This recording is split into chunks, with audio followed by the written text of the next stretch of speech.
Hello. Yes sir. Anjali, तुम्हें मेरी आवाज आ रही? Yes sir. Hello. Yes sir, आ रही है आपकी आवाज।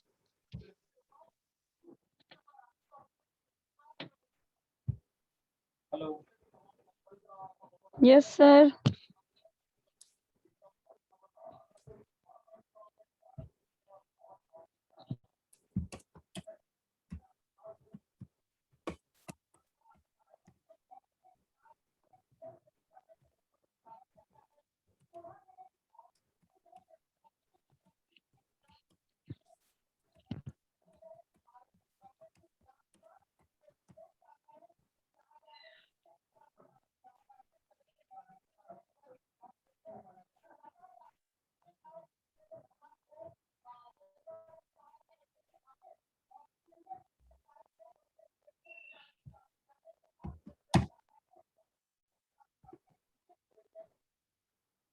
हेलो। एक्चुअल में यस इसमें सर। कुछ थोड़ा इशू हो रहा था जूम में। सब ठीक है। तो अगर मेरी आप लोगों की आवाज़ मेरे तक नहीं पहुंच रही है, कुछ कुछ लोगों की, तो आप लोग क्या कर सकते हैं, मेरे को मैसेज भेज सकते हैं। इसमें होता है ये इशू रेगुलरली ओके सर। रहता है। तो मेरे को आप मैसेज भेज सकते हैं इसमें चैट में। आप मेरे को बता सकते हैं अगर कहीं पे डाउट है। तो मैंने अभी आपको कोरिलेटिव और एडवर्सेटिव कंजंक्शन के बीच में कंफ्यूजन बताया।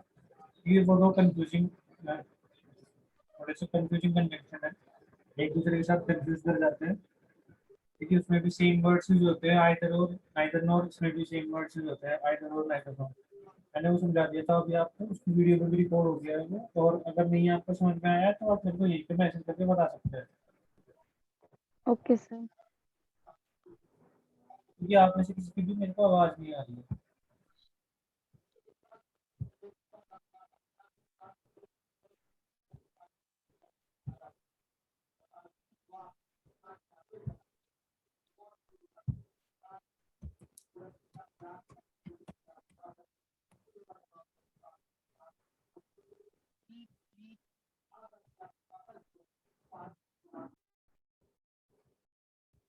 समझ आ गया अंजलि? यस सर, आ रही है।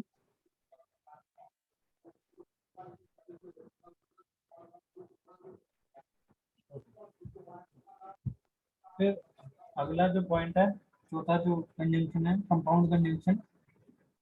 तो अगर बहुत सारे वर्ड्स एक साथ दिए गए हैं, ग्रुप ऑफ वर्ड्स, जैसे in order that, on condition that, even if, so that, provided that, एक साथ दिए, अलग अलग जगह पे नहीं दिए सेंटेंस में, बल्कि एक ही जगह दिए हैं। अलग अलग जगह पे दिए तो और वाले और भी हैं जो अलग अलग जगह पे दिए हुए हैं।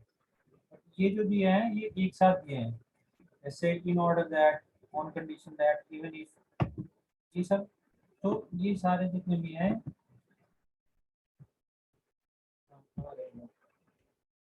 ये कंपाउंड कंजंक्शन है। Group of words used as conjunction is called compound conjunction. Definition से भी पता चल रहा है, जो वर्ड्स का ग्रुप होता है, अगर वो कंजंक्शन की तरह यूज किया जाता है तो that is called compound conjunction. तो ग्रुप ऑफ वर्ड्स तो पहले भी थे, आइदर और ऊपर वाले भी ग्रुप ऑफ वर्ड्स हैं, बट वो सेंटेंस में अलग अलग जगह यूज हो रहे हैं। जैसे नाइदर हिज फ्रेंड्स, फिर नोर आया है, बट इसमें ऐसा नहीं है।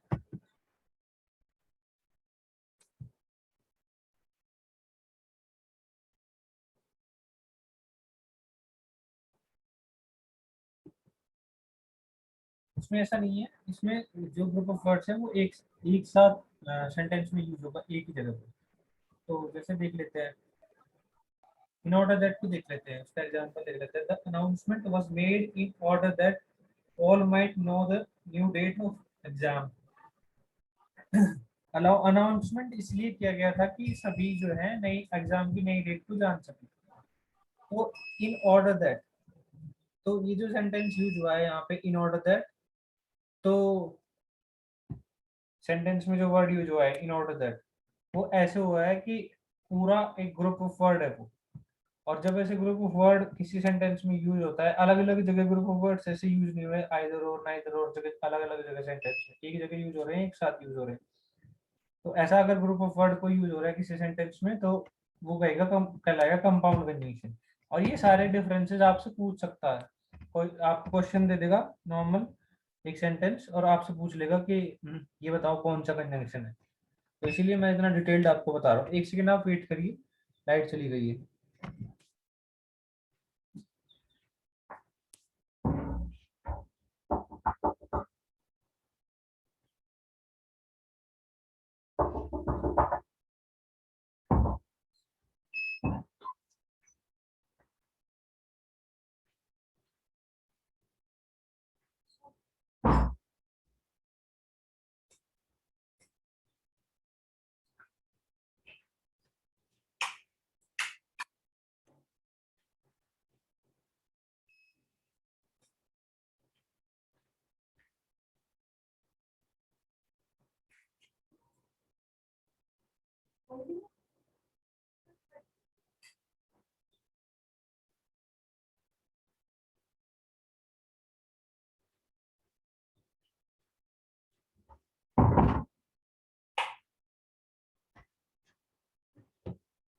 Hello hello.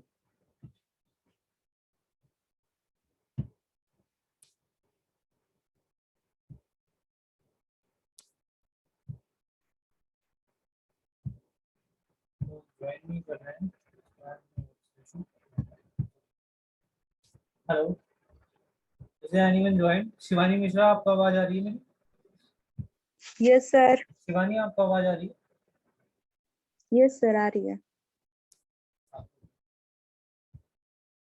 आपकी आवाज मेरे को नहीं आ रही है, बट ओके, आप मेरे को मैसेज कर सकते हैं कुछ आपको समझ में नहीं आएगा सर सर यहाँ पे तो। बारिश हो रही है ना, इसलिए नेटवर्क इशू है।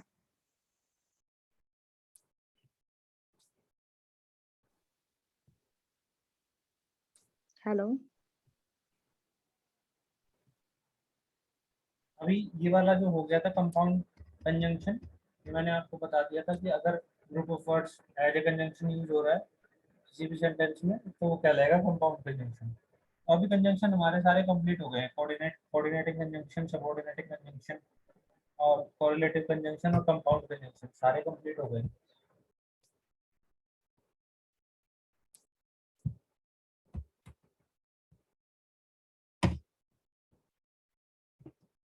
आप सुनते रहिए, अगर आपको आवाज आ रही है तो फिर ठीक है, अगर नहीं आ रही है तो फिर अलग इशू है। बाकी ये रिकॉर्ड करके और मैं इसको डाल दूंगा तो कोई इशू नहीं है। अगर अभी आवाज नहीं आ रही है तो वहां से देख लीजिए। बट अगर जो कोई भी मेरे को यहाँ पे इस क्लास में है अवेलेबल, तो अगर उसको कोई डाउट आ रहा है तो फिर मेरे को चैट में क्वेश्चन भेज सकते हैं, क्योंकि आप लोगों की आवाज तो मेरे को नहीं आ रही है नेटवर्क इशू होने की वजह से। That's fine. तो सारे कंजंक्शन हमने पढ़ लिए, coordinating, subordinating, correlative, compound. Coordinating के फिर 4 पार्ट थे, कम्युलेटिव, अल्टरनेटिव, एडवर्सेटिव और रिलेटिव। कंजंक्शन बेसिक हमने सर सारा पढ़ लिया है, सारे पार्ट्स पूरे हो गए हैं, बट इसमें कुछ रूल्स हैं जो हम रूल्स अभी देख लेते हैं। तो कंजंक्शन तो हमने पूरा पढ़ लिया है, चारों पार्ट पढ़ लिए हैं, उसके सब टाइप्स भी कोऑर्डिनेटिंग में जो थे वो भी पढ़ लिए हैं। बट अभी कुछ रूल्स बचे रहते हैं, वो हम देख लेते हैं। कुछ रूल्स हैं कंजंक्शन में जो फॉलो होने चाहिए।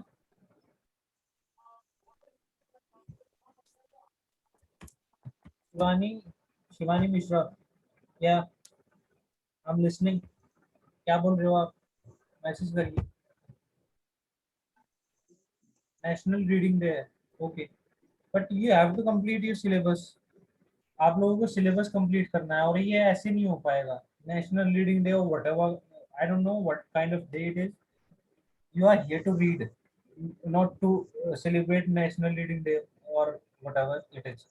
जो भी है आप पढ़िए, जिनको नहीं पढ़ना है, जिनको नेशनल रीडिंग डे और जो भी डे मनाना है, they are free to do that. But अगर आपको सिलेबस कंप्लीट करना है, you have to be present here. आपको यहाँ पे प्रेजेंट होना पड़ेगा, और अगर यहाँ पे नहीं हो सकते तो you can go watch the YouTube video, तो वहाँ से आप देख सकते हैं। बाकी मैं अगर ये कर रहा हूँ तो आप ही के लिए कर रहा हूँ, आपकी क्लास मेरे को इसीलिए ऑपरेट करनी पड़ रही है क्योंकि मेरे को सिलेबस कंप्लीट करवाना है आप लोगों का in the given period of time. तो वो आपकी मर्जी है, आपको रीडिंग डे बनाना है या क्लास लेना है, it's all up to you. अगर आप यहाँ क्लास में प्रेजेंट है तो बहुत अच्छी बात है, जो नहीं है उनको छोड़िए, आप पढ़िए।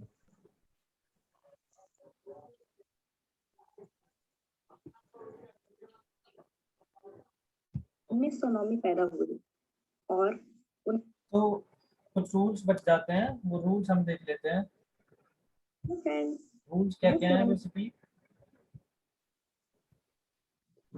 एक तो पहला जो रूल है उसमें दे रखा है कि जो दो अगर एंड इससे कनेक्ट होंगे, या दो सेंटेंस जो एंड से कनेक्ट होंगे या एज वेल एज से, जो ये वर्ड्स दिए हैं and, as well as, both and, not only but also, अगर इनसे कोई दो सेंटेंस कनेक्ट हो रहे हैं तो वो रिलेटेड सेंटेंस होंगे, रिलेटेड एडजेक्टिव्स होंगे, वही जो डिजायर, जिनकी डिजायरेबल जो रिजल्ट्स हैं या डिजायरेबल एडजेक्टिव्स हैं जो एक दूसरे से मैच करते हैं, वही इनसे रिलेट करेंगे। ऐसे नहीं करेंगे कि एक तो कुछ कह रहा है दूसरा कुछ कह रहा है, एकदम ऑपोजिट वाले एंटोनिम वाले जो वर्ड्स हैं वो एक इनसे रिलेट नहीं करेंगे और ये उनके बीच में नहीं आएंगे। जैसे मैं एग्जांपल से समझा देता हूँ कि पहले वाले रूल में कि इज बहुत इंटेलिजेंट एंड हार्ड वर्किंग, तो यहाँ पे बहुत आया पहले इंटेलिजेंट फिर hard working. Intelligent hard working दोनों डिजायरेबल एडजेक्टिव्स हैं, या अगर दोनों अनडिजायरेबल एडजेक्टिव्स होते पर दोनों अनडिजायरेबल होने चाहिए, जैसे नीचे वाले अनडिजायरेबल हैं, डिसऑनेस्ट एंड लेजी, ऐसा नहीं हो सकता ये दोनों वर्ड्स जैसे बोथ और एंड है ऐसे नहीं आएंगे। ही is both intelligent and lazy, तो वो अपोजिट वर्ड्स हो गए, इंटेलिजेंट और लेजी एक दूसरे के साथ they are not going well with each other, तो डिजायरेबल नहीं है वो दोनों। इंटेलिजेंट होगा तो हार्ड वर्किंग है, डिसऑनेस्ट है, लेजी है, ये तो मैचिंग पेयर्स हैं, दो अनडिजायरेबल हैं दो डिजायरेबल हैं, बट ऐसा नहीं हो सकता कि एक डिजायरेबल और एक अनडिजायरेबल करके और वहां उनके बीच में आप बोथ या and, not only but also ऐसे वाले कंजंक्शन लगा देंगे। एक तो ये ध्यान रखना है आपको, पहला रूल तो ये है, he is both intelligent and hard working, ये बोथ और एंड वाला जो पेयर है, ये थर्ड पॉइंट आपको दिखाई दे रहा होगा। तो ये जो डिजायरेबल है दोनों एडजेक्टिव्स, इंटेलिजेंट है हार्ड वर्किंग है, ऐसा नहीं हो सकता ऐसा आ जाता कि ही is both intelligent and dishonest, तो वो थोड़ा सा गलत हो जाता। दोनों ही ऐसे होने चाहिए जो एक दूसरे के साथ going well with each other, तो दोनों डिजायरेबल होंगे, इंटेलिजेंट हार्ड वर्किंग, तब जैसे यहाँ पे एग्जांपल दिए हैं तो ऐसी कंडीशन में बोथ एंड यूज होगा। नॉट ओनली बट ऑल्सो जैसे दिया है नीचे, ही is not only dishonest but also lazy, वो सिर्फ डिसऑनेस्ट नहीं है, धोखेबाज ही नहीं है, बल्कि आलसी भी है। तो ऐसा तो नहीं हो सकता ही is not only dishonest but also intelligent, क्योंकि वो दोनों अनडिजायरेबल, अगर एक अनडिजायरेबल है तो दूसरा भी अनडिजायरेबल होना चाहिए। ऐसा नहीं है कि एक डिजायरेबल एडजेक्टिव हो गया और दूसरा अनडिजायरेबल एडजेक्टिव हो गया, तो ऐसे नहीं आएंगे। ऐसी जगह पे ये कॉम्बिनेशन जो है कंजंक्शन के वो यूज नहीं होते हैं। और भी आप पॉइंट समझ में आ गया होगा। फिर दूसरा यस पॉइंट है, सर। हेलो आपको आवाज आ रही है मेरी? Yes sir. या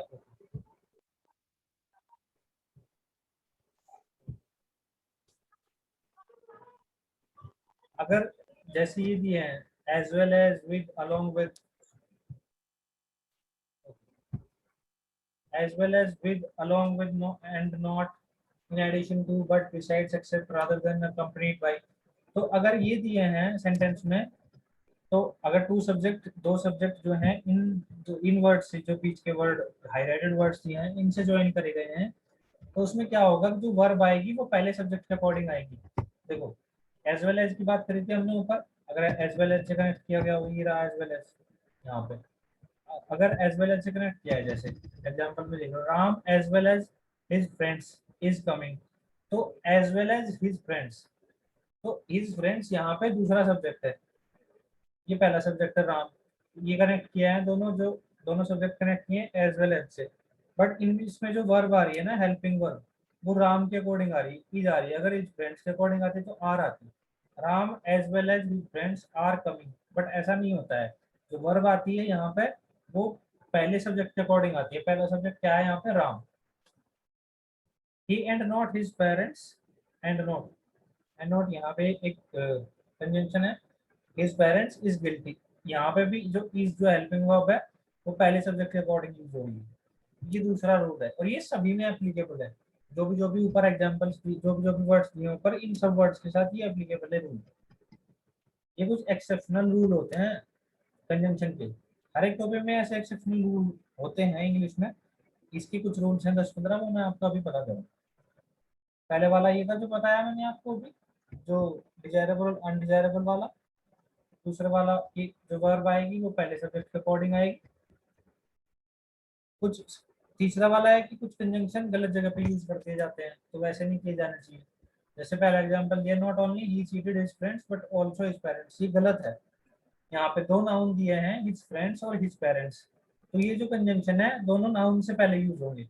यहाँ पे ये ही से पहले यूज कर दिया, यहाँ पे इन्होंने नॉट ओनली, और इसमें ये बट ऑल्सो कर दिया हिज पेरेंट्स से पहले। तो बट ऑल्सो तो सही जगह पे यूज हुआ है, बट ये जो नॉट ओनली है ये हिज पेरेंट्स से पहले यूज होगा। क्योंकि यहाँ पे तो जो दो नाउन है वो ये है, एक तो फ्रेंड्स और एक पेरेंट्स। तो कई बार हम गलत जगह पे कंजंक्शन यूज कर देते हैं, तो वैसा नहीं करना चाहिए। सही जगह पे कंजंक्शन यूज करिए। not only his friends but also his parents. He cheated not only his friends but also his parents. उसने सिर्फ अपने फ्रेंड्स पे चीट नहीं किया, अपने पेरेंट्स पे भी चीट किया। तो ये वाला रूल भी आपको समझ में आ जाना चाहिए।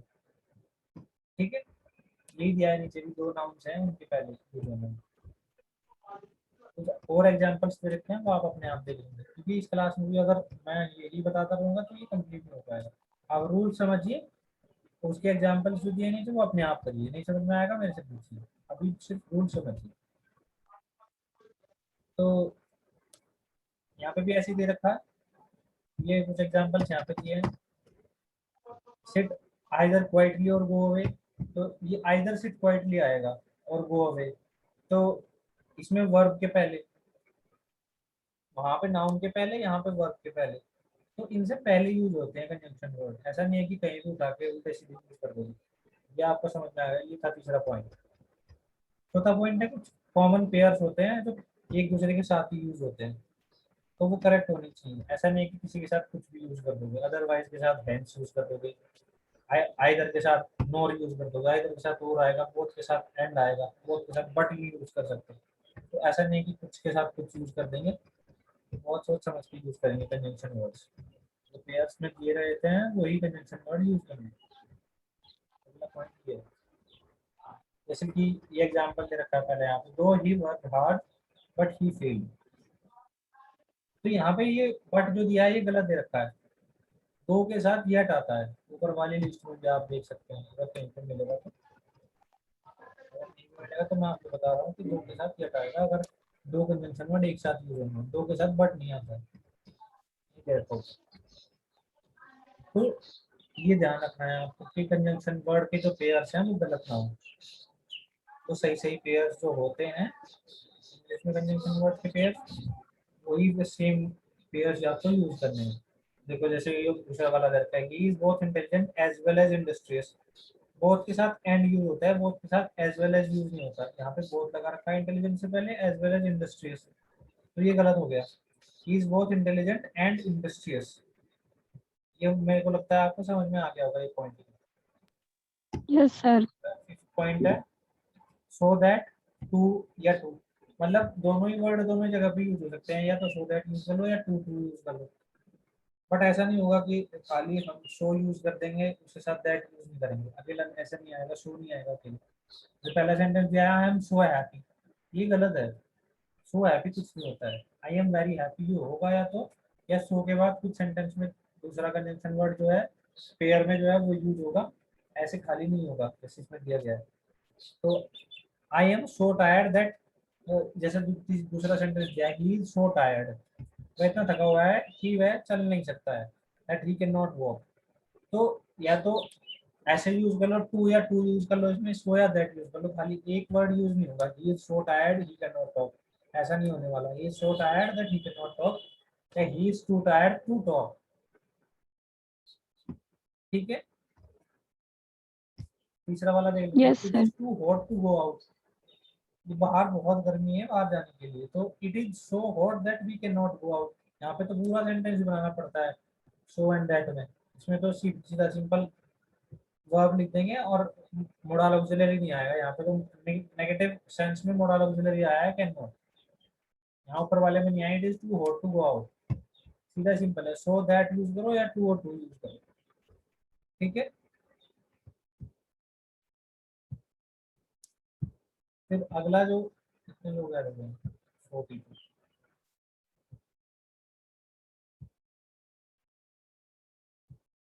अगर किसी को कुछ यहाँ तक समझ में नहीं आया है तो वो मैसेज कर सकता है।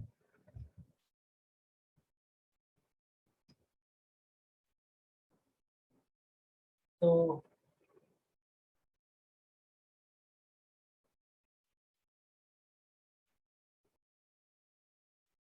अगला 6 जो, अगर ऐसे दिया है कि पैसिव वॉइस में टेंस दिया है, वो तो नॉर्मल टेंसेस दे, अगर पैसिव वॉइस में दे देगा तो हम क्या करेंगे, जो लास्ट में जो सब्जेक्ट है उसके पहले बाय लगा देंगे बस। और टू बी, जो यहाँ पे जो इट इज, देखो जैसे ये दिया है, it is too expensive to be bought by me, तो इट इज टू भी आ गया यहाँ पे, too expensive to be bought by, फिर इसमें पैसिव वॉइस में अगर कंजंक्शन लगाने हैं तो बाय लगा देंगे सब्जेक्ट से पहले, वो लगता है इसमें कुछ बात नहीं है। तो इसमें ऐसा कुछ स्पेशल लॉजिक नहीं दिया हुआ है, बट ये टर्म है कि अगर ऐसे आता है तो उसके बाद सब्जेक्ट से पहले जो उसमें ऑब्जेक्ट बन जाता है पैसिव में, उसके पहले बाय लगा देंगे। फिर 6th रूल आ जाता है नाइदर नॉर और आइदर और वाला, या तो कोई सा भी नहीं या कोई सा एक। आज नाइदर नॉर का मतलब है इनमें से कोई भी नहीं दोनों में से, और आइदर और का मतलब है इन दोनों में से एक, कोई सा एक। तो इसमें जो वर्ब आती है वो नियरेस्ट सब्जेक्ट के अकॉर्डिंग आती है। जैसे ऊपर हमने एक रूल पढ़ा था थोड़ी देर पहले कि अगर ये वाले वर्ड्स यूज होते हैं, बता देता हूँ।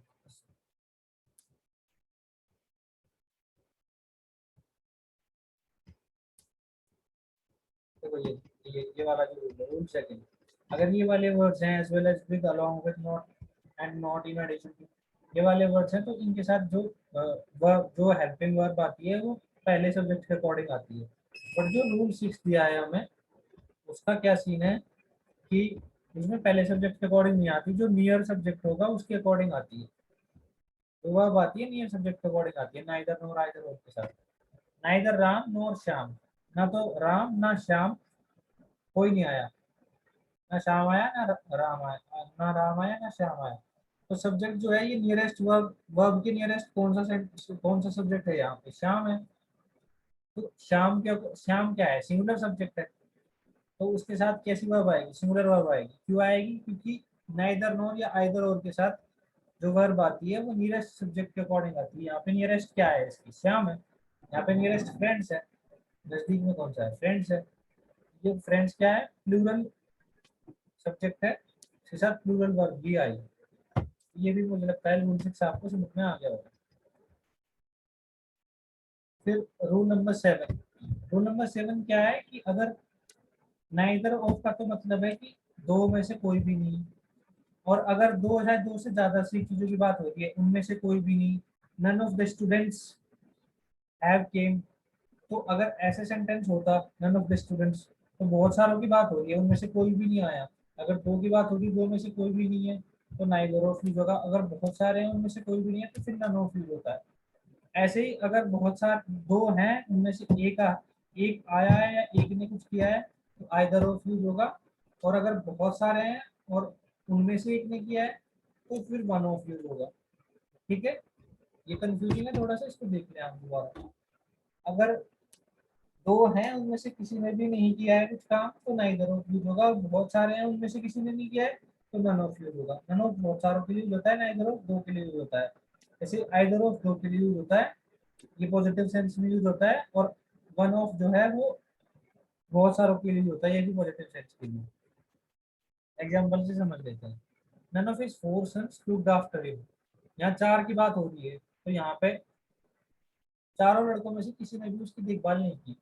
तो चार की बात हो रही है, चारों में से किसी ने नहीं की, तो नाइदर ऑफ नहीं आएगा क्योंकि चार की बात हो रही है। अगर दो की बात हो रही होती तो फिर आता नाइदर ऑफ। यहाँ पे नेगेटिव सेंटेंस है, इसके लिए आएगा नाइदर और ना, नहीं आना था वैसे तो क्योंकि नेगेटिव है, बट क्योंकि ये जो प्लूरल सेंस में मल्टीपल पर्सन्स हैं 4 sons, ये 2 नहीं है। अगर 2 होते तो फिर आता आता neither of, अगर 2 से ज्यादा है तो फिर आएगा none of। फिर either of the students of your class has done this mistake, आपकी क्लास में से किसी स्टूडेंट ने ये हरकत करी है, तो ये गलत सेंटेंस है, क्योंकि मैंने अभी आपको बताया था स्टूडेंट्स बहुत सारे हैं, बहुत सारे के लिए वन ऑफ आएगा अगर पॉजिटिव सेंस में आ रहा है तो, ठीक है। अगर नेगेटिव सेंस में होता तो यहाँ आता none of, none of the students of your class has done this mistake, ये पर यहाँ पॉजिटिव सेंस में है तो आइदर ऑफ नहीं आएगा, वन ऑफ आएगा। One of your the students of your class has done this mistake, आपकी क्लास में से किसी छात्र ने यह हरकत की है। वो भी आपको समझ में आ गया होगा सारा यहाँ पर।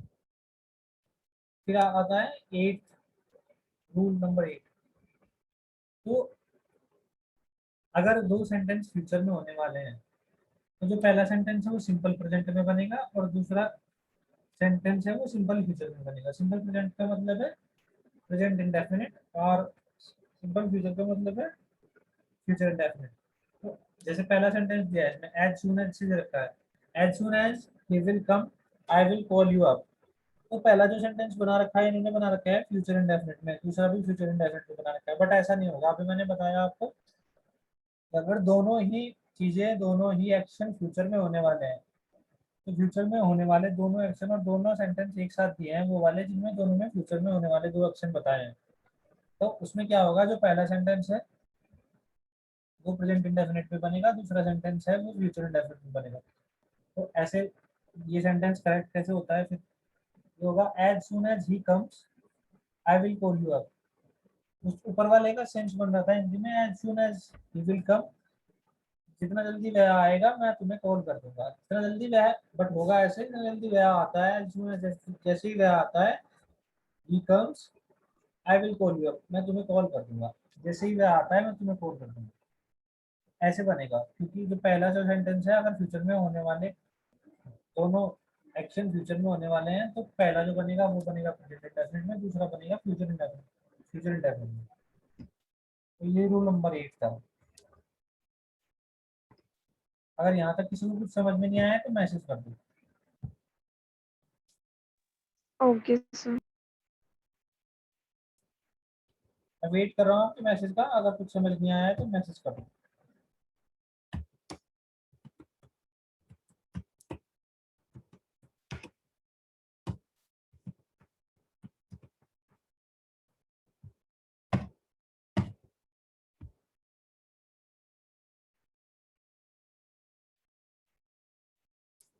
सब क्लियर है, यस और नो?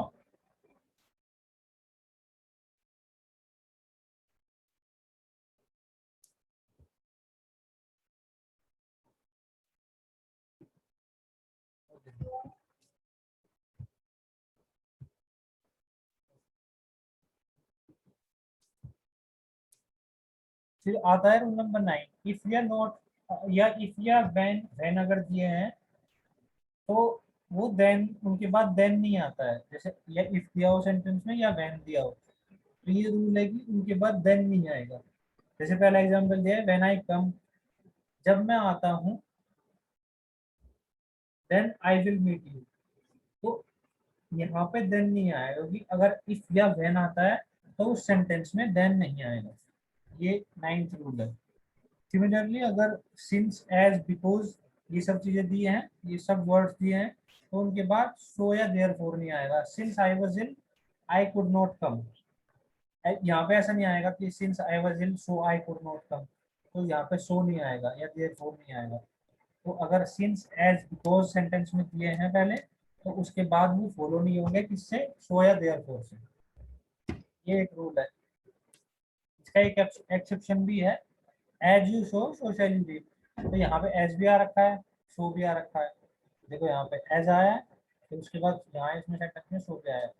तो ये फ्रेज है, ग्रुप ऑफ वर्ड है, ये अकेला यूज नहीं हो रहा है एज। यहाँ पे एज यू शो एक फ्रेज की तरह यूज होता है, ठीक है। तो अगर फ्रेज में आ रहा है तब यूज हो सकता है, ग्रुप ऑफ वर्ड में आ रहा है मतलब। अगर अकेला आता एज सेंटेंस में, जैसे यहाँ सिंस अकेला है, आई वाज इन ये पूरा एक क्लोज है, ये अलग वर्ड यूज हो रहा है सिंस, ये पूरा क्लोज है। तो अगर ऐसे आता है तब तो शो या देयरफॉर से फॉलो नहीं होगा, बट अगर ऐसे फ्रेजल फ्रेज में दिया है एज यू शो, ये पूरा एक फ्रेज है, जैसा तुम बोलोगे वैसा काटोगे, अगर फ्रेज में दिया है तो उसके बाद सो आ सकता है, that it can be followed by so. ठीक है, ये आपको समझ में आ गया होगा। फिर आ गया रूल नंबर 10। रूल नंबर 10 में नो सूनर के साथ देन आएगा, हार्डली के साथ मैन आएगा, स्कार्सली के साथ भी मैन आएगा। ठीक है, इसमें बस ये किया है पूरे। Yes, sir. नो सूनर के साथ देन आएगा, no sooner did he see me when he ran away.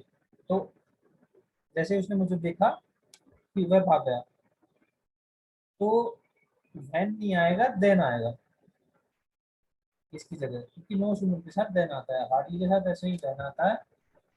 और ये जो सेंटेंसेस हैं कोरिलेटिव्स हैं, ये पास्ट टेंस में यूज होते हैं, दोनों ही पास्ट टेंस में होंगे तभी नो सूनर या देन आएगा, हार्डली या देन आएगा, स्कार्सली या देन आएगा, दोनों ही पास्ट टेंस में, दोनों पास्ट टेंस होने चाहिए तब ये वर्ड यूज होते हैं। ये हो गया 10th रूल। ये रूल को आपको प्रॉपरली पढ़ने पड़ेंगे तब याद रहेंगे, इतने रूल है। बस मैं आपको बेसिक बेसिक समझा दे रहा हूँ ताकि आपको ये समझ में आ जाए कि कहना क्या चाह रहा है। बाकी ये रूल आपको खुद से पढ़ने पड़ेंगे तभी आपको ये याद रहेंगे। लेस्ट शुड, तो लेस्ट के साथ शुड आएगा, ठीक है, करेक्ट पेयर होना चाहिए। Run fast lest you will miss the train, तेज दौड़ो नहीं तो तुम ये रेल मिस कर दोगे। तो ये सेंटेंस गलत है, यहाँ पे विल नहीं आएगा, लेस्ट के साथ विल नहीं आता है, शुड आना चाहिए। ठीक है, तो ये आपको समझ में आ जाना चाहिए रूल नंबर 11। फिर आ गया रूल नंबर 12। रूल नंबर 12 में दिया है कि अनटिल और अनलेस जो दो वर्ड है, वो जो वर्ड है वो अनटिल तो यूज होता है टाइम ओरिएंटेशन के लिए, इतने टाइम तक अगर ये नहीं होता है तो फिर ये होगा। और अनलेस यूज होता है एक्शन ओरिएंटेड के लिए, कुछ काम हो रहा है उसके लिए पहले ये होगा फिर ये होगा। तो ऐसे सेंस में टाइम ओरिएंटेशन के लिए यूज होता है अनटिल, और एक्शन ओरिएंटेशन के लिए यूज होता है अनलेस। जैसे एग्जांपल से समझा देता हूँ, until the light turns red no one will sleep, जब तक बत्तियां लाल नहीं हो जाती हैं नो वन विल स्लीप, कोई नहीं सोएगा। तो यहाँ पे जब तक मतलब टाइम की बात हो रही है, जब तक रेड नहीं हो जाती तब तक कोई नहीं सोएगा, एक टाइम पीरियड की बात हो रही है ना यहाँ पे। तो time unless the light turns red no one will sleep, तो यहाँ पे काम की बात नहीं हो रही है, एक्शन की बात नहीं हो रही है, तो अनलेस इसीलिए नहीं आया। अनटिल क्यों आया है, क्योंकि वो टाइम ओरिएंटेड है, जब तक बत्तियां लाल नहीं हो जाती कोई नहीं सो, कोई नहीं रुकेगा, नो वन विल स्टॉप।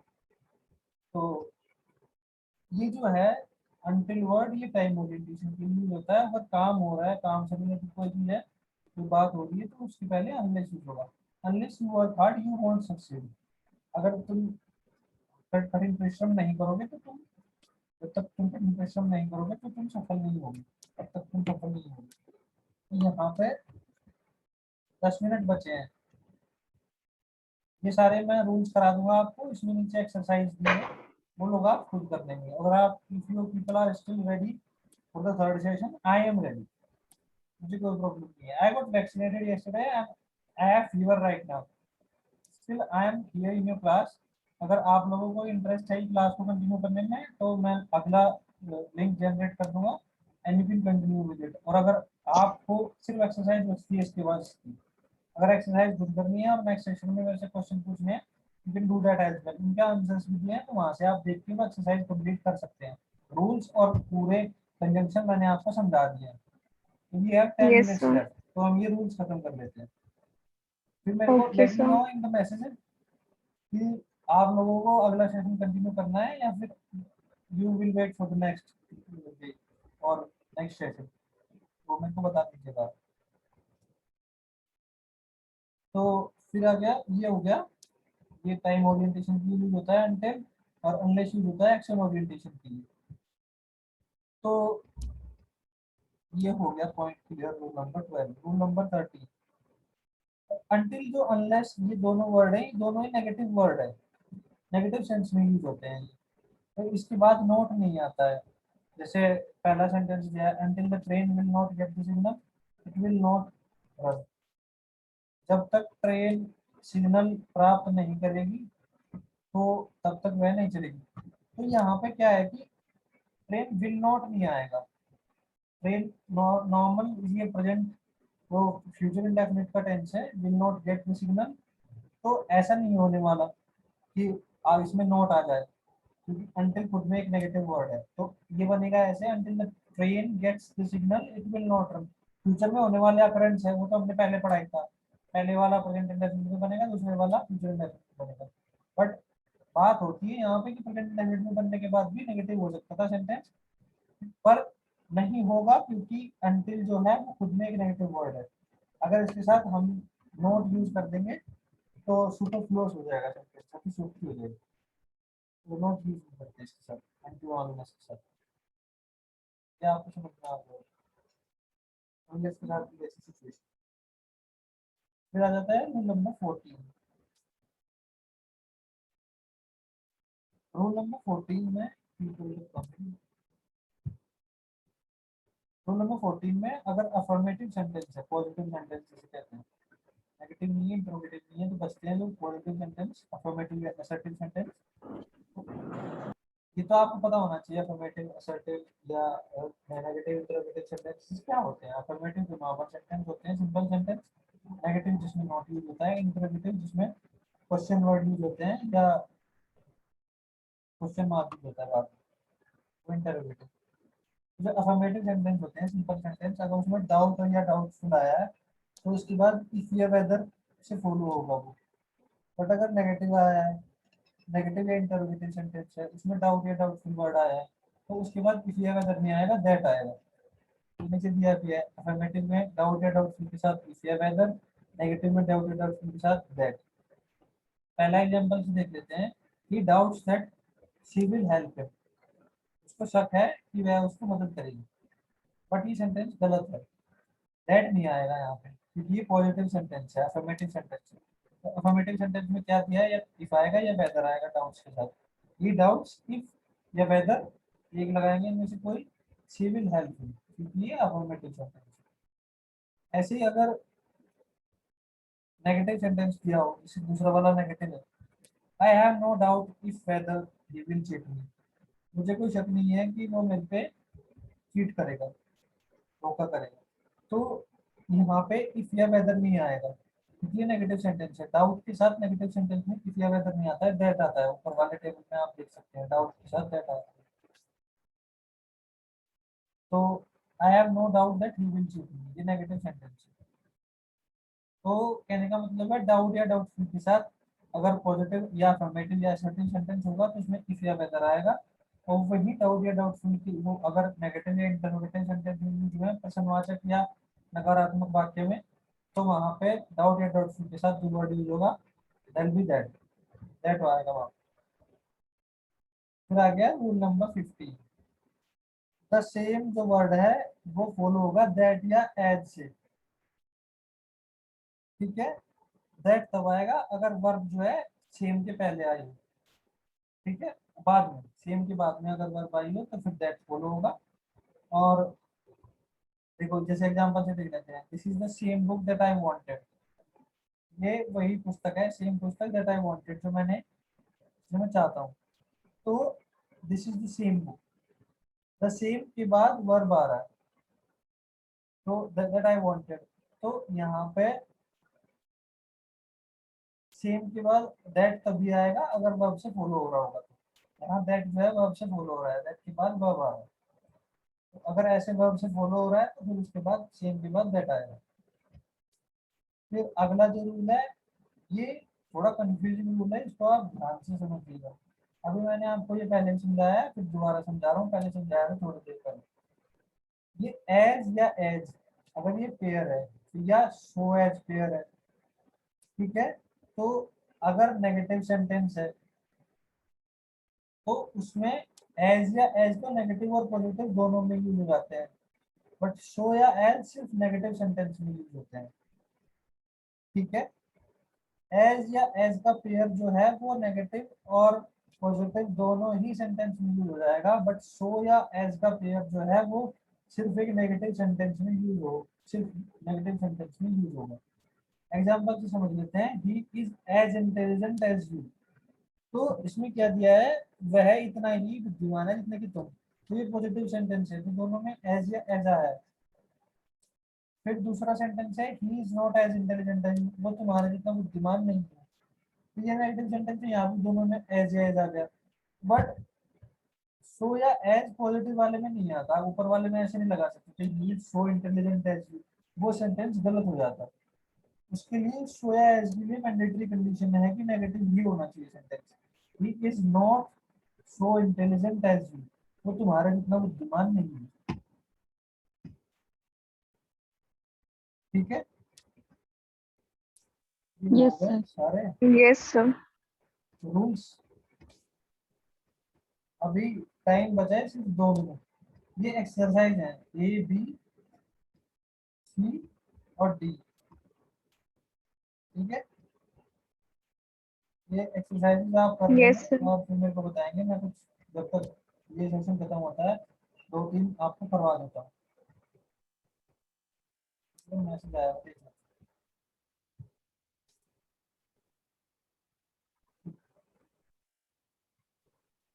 अगर वो कुछ बोलना चाहता है, अभी टाइम में 2 मिनट बचे हैं, बोल सकता है कि अगर दूसरा सेशन क्रिएट करना है तो बता दो मेरे को, अगर नहीं करना है आप एक्सरसाइज खुद से No, कर लेंगे। sir.